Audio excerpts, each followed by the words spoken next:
nursing a couple years ago definitely, as we all know, just skyrocketed and Hmm. created a need within hospitals across the country, a necessary need.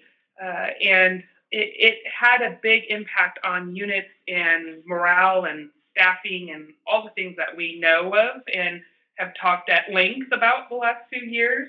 And I think one of the things that here at Denver Health, uh, not only Dr. Boyle, but our COO, Chris Gaw, was bring any of your ideas, bring all of your ideas. We will listen to any of them. And so our directors of nursing just went out and really hit it out of the park. So a couple things that we were created. Dr. Kelly Madero created a night nurse, which is new to the intensive care environment. And she started in our medical ICU and our step down PCU units. And this was bringing new grads into critical care, which really wasn't done before a couple years ago.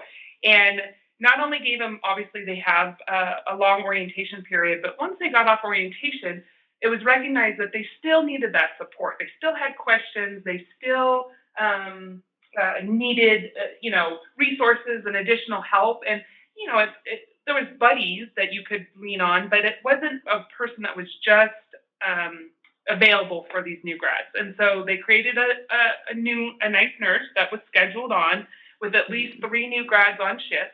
And that nice nurse was just available for them. And so would walk around, ask questions, answer questions, quiz them, talk about how their pumps are set up, talk about the pathophys of what they had in front of them, what was their plan of care for the day, what were they thinking for in the next 2 days. And so it was really successful enough that the NICU, so our neonatal intensive care unit, also implemented it, and our labor and delivery department also implemented it.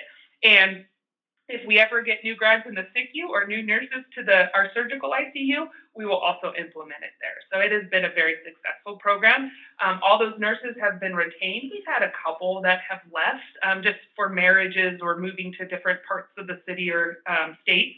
But we've had a very good retention rate. And so moving forward, we haven't needed to use a night nurse, thank goodness. But if we bring new nurses or non-experienced ICU nurses into that, we will bring it back on.